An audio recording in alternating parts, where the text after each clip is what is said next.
Hello there, and thank you very much for tuning into episode 440, can you believe it, of Love at First Scent with me, Persolaise, live on YouTube. You're very welcome regardless of whether you're watching live or you're watching the recording. And first comment goes to Keith, who says, hello, very, very quick for those of you watching live. This is the third of 4 videos that I'm planning for today. And this is the one where we take a little bit of a breather and slow things down because we've got 6 perfumes that we need to get through. Jeff says, ooh, and I thought we were going to talk about Coty. So this is the Coty, what is it? Infinissime or Infinissimo? Infinimissimo Coty? No, I haven't. I've just got 1 bottle of those, but so not enough for me to talk about. I've got the very nicely done Fabrice Pellegrin incense from that range. But no, today we are talking about L'Artisan Parfumeur, and nothing particularly new here, but I've been wanting to talk about this range to you for a while. Woozy says, hasn't this collection been out for a while? Yes, absolutely it has. So what is this collection?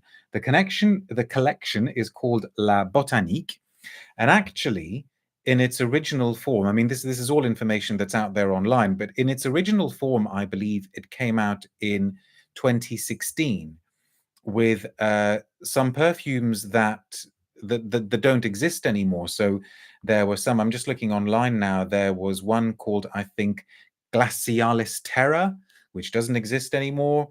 There was a Violaceum that doesn't exist anymore.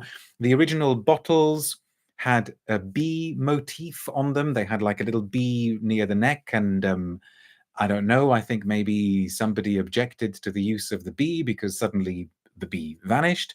Anyway, there are now 7 perfumes in the range. L'Artisan do a lot of kind of switching around of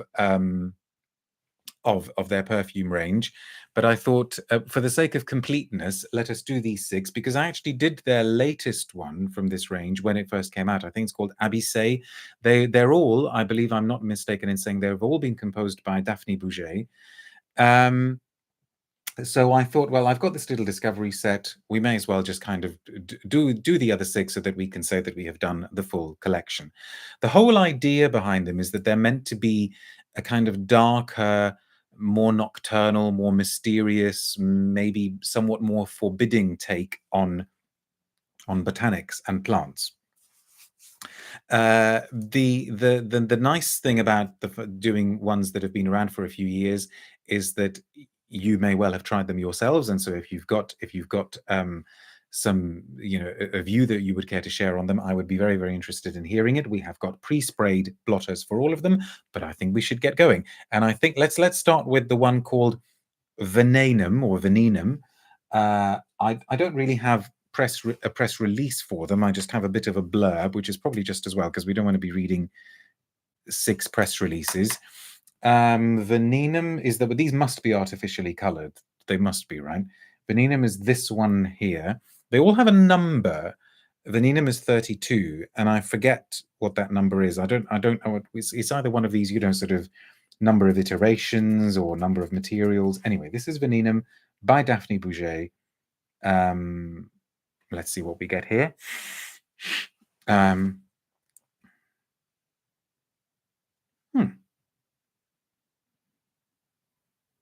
Very, very pleasant.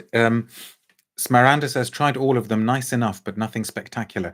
I think this is the thing that even if I've had like a sort of fleeting sniff of them in the past, it's difficult to know what they're meant to achieve, you know, because L'Artisan have a few of these sub ranges now. You know, they did the Le Potager a little while ago, where they gave, you know, from which they gave us that superb iris made by Quentin Biche, but they've also got like a kind of Arabian, Middle Eastern type range. They've got the main range. They've got this one. This is somebody's saying milky, spicy sandalwood. Have you smelled this? Because yes, it is the kind of milky, spicy aspect of it is really reminding me of something very, very strongly. But it's a nicely done kind of chai, masala chai type, cinnamony, steamed, lactonic type scent. What do they say? The blend of Indian masala tea spices with the unctuous scent of sandalwood and rice vapors. Yeah, I think it's somewhere between État libre d'orange, Fils de Dieu, and Nila Vermeer's Tri with that sort of steamed milk note. And Rice Papers instantly evokes faraway lands, an exotic world, welcoming but still unsettling, if you say so. I think my initial feel about these as well, back in 2016 when I had a sniff of some of them, was that they didn't seem as complex or as nuanced as some of the things I would have hoped for from L'Artisan. And maybe that was the brand trying to take a more kind of streamlined approach because it is, the powers that be would still have us believe that people want things that are more direct, more instantly legible, less complex, less nuanced. Let's keep going. Let's try Crepusculum Mirabile. Fantastic name to say, but probably hopeless to sell. I mean, can you imagine, going into a shop and saying, "Oh, what's this? This is Crepusculum Mirabile from L'Artisan Parfumeur. Where is Crepusculum?" There we go. The number for this one is 63. Daphne Bugey again. Crepusculum is rather pink, as you can see there. Is it going to be crepuscular? Remember Me is a great one, says Jeff. What are you talking about? Anything like Remember Me from Javoy? Oh, okay. You're talking about other brands now. Let us see if this makes us feel crepuscular. Oh, okay. This one's a little bit harsher. It's kind of, is it trying to be kind of more angrily tuberosy? Is the tuberose meant to be the thing that's crepuscular? Rachel says, I've also wondered about the simplification or streamlining or legifying, as in what, to make things legible. I like that. Of fragrances, though the marketing materials seem to be going in the opposite direction. That's very true. Yeah, that's true. I learned the word crepuscule or crepuscule from a Thelonious Monk tune. Don't use it in a sentence very often. So what's this one meant to be? Oh, jasmine, sandalwood, and tonka beans. A wild and hot night. This kind of night when you discover the true intensity of white flowers amplified by tonka bean and sandalwood, night is the time for jasmine petals to exude their carnal and voluptuous scent. I mean, actually, I'm still kind of thinking this is taking me more into sort of tuberosy territory, but yes, definitely white floral, not overly indolic, quite heady, quite intoxicating. You could see this needing to be applied in quite small doses. Are the colors created naturally or from artificial dyes, says Power Connection? I am sure these are going to be artificially colored. I'm just looking in the back here. Yes, every single one contains a colorant listed in the ingredients. Yeah, so they've obviously wanted to go, do an Uncle Serge. Smaranda says that's exactly how I felt too. Not complex enough, and some felt unfinished. Nothing to justify the price point. If anything, there are better ones in their regular line. I know, it's like they're still kind of saving their best ideas for the main line, the regular line. Let's do the one which I'm guessing is going to be a rose, Arcana Rosa. So an arcane rose. I mean, that sounds like it would be wonderful. Arcana Rosa is this one here. The number that goes with that one is 9. Again, Daphne Bugey. Let us see what we've got here. I'll do the pre-sprayed ones after we've done the initial sniff of all of them. Titles are hard, says Paul. I had to order a book with the English title. What? Mardew Gorgeous. Okay. Yeah, don't get that one. Right, so Arcana Rosa. Oh, very, very quiet. Very, very delicate, gentle, powdery rose, quite sort of pale pink. Very nicely done. I mean, rose is quite an easy sell for me, but this is at least coming across as naturalistic. Maybe some kind of greenness coming through. It's making me a little bit think of it's making me think a little bit of the Rosa Nobile from Acqua di Parma, which Madame Persolaise loves wearing. Yeah, very, very attractive. But again, as we've already said, these feel fairly monodimensional. A thorny carnal rose. Really? No. I mean, maybe it's because I'm smelling it after the jasmine. A thorny carnal rose, they say, spiked with bewitching spices, set ablaze on a fire of vetiver roots and guaiac wood. Really? I mean, okay, there is something peppery about it, so I'll give them the spice. Um, Seems too gentle for that. Well, I'll tell you in a few moments what the pre-sprayed one is like. It's almost like, if you put those three together, you could get a really interesting, if you took the white floral from the crepuscular one, if you took the masala chai from the first one, the venenum, they all feel like elements of a perfume. What should we do next? Let's do Obscuratio. I mean, that one's got to be, it's got to be something quite dark, surely, hasn't it? Obscuratio, Daphne Bugey again. Trina says on that one, I agree. Pink roses, nothing deep and dark. DMS says you're usually the first to pick up on vetiver, so probably not much in there.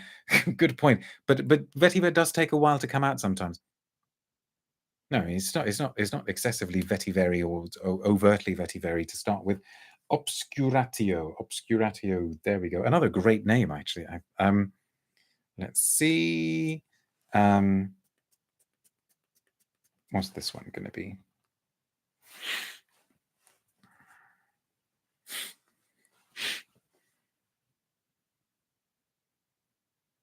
Oh, now that's quite attractive. That feels like there's a bit more going on here.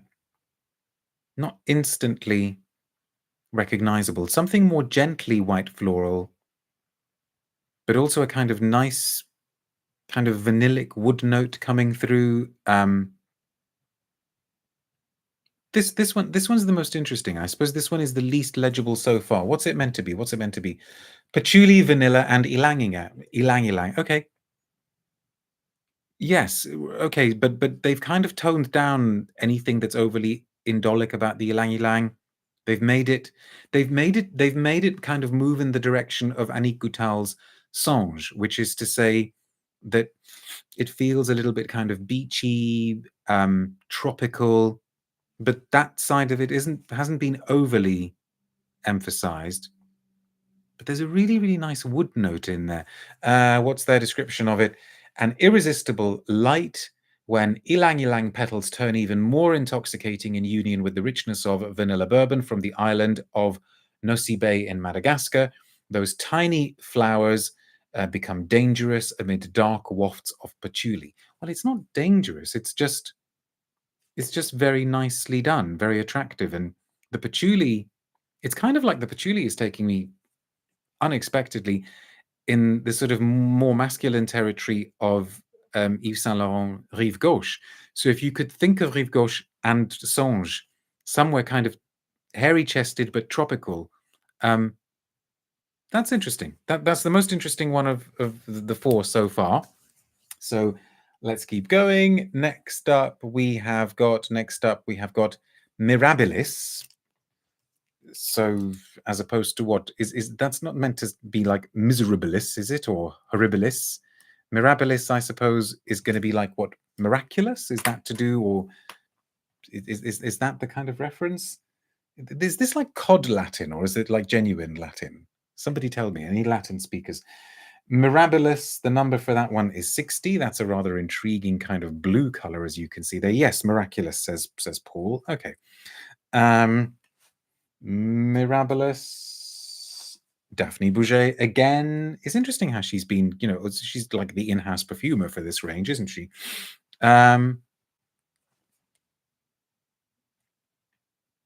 Okay, again, there's this instant legibility about a lot of them, isn't there? Frankincense.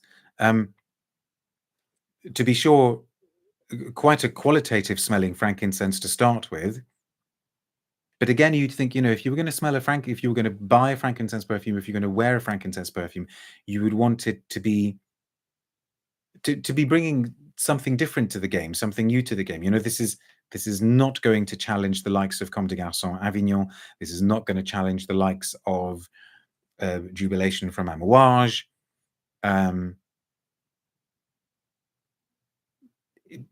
Safe, approachable, attractive. What do they say? They say science versus the sacred. Okay. In the beginning was incense, an offering with a deep woody scent connecting man to the sacred, then pure artifice via ambrox, a reconciliation of the rational with the mystical. So I suppose we're going to, there's going to be a strong ambroxan note here.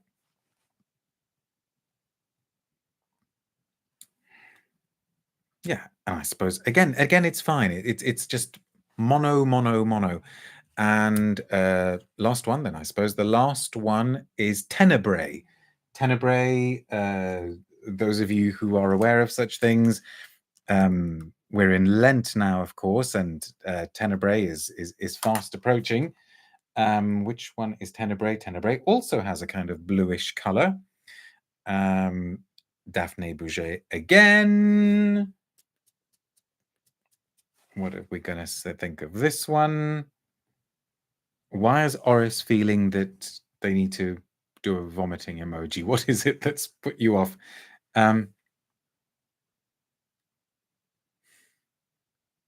This feels a bit tea-like and kind of tea pine-like the first one. Smoky, again, maybe vaguely incensey, herbal.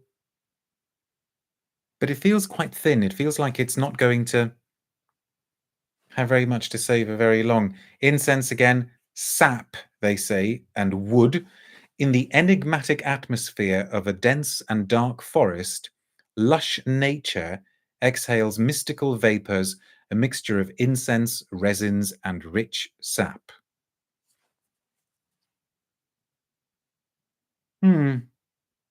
Kelsey says, Mr. Persolaise has the coolest hair and style, perfume icon.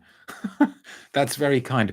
But you wouldn't believe, or maybe you would believe, the number of comments I get from people saying things like, sort out your hair, or you look ill. Can't you get a decent haircut? I mean, the rudeness of some people is breathtaking. It's like, okay, if you don't like the hair, could you maybe just keep your comments to yourself? So thank you very much, Kelsey, but there are plenty of people out there who would disagree with you. This one's,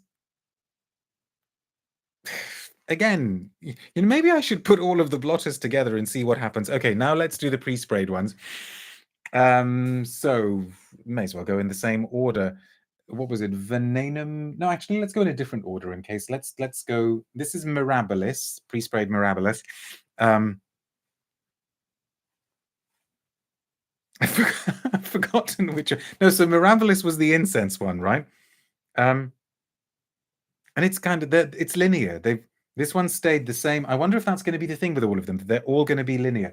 Let's try the Arcana Rosa.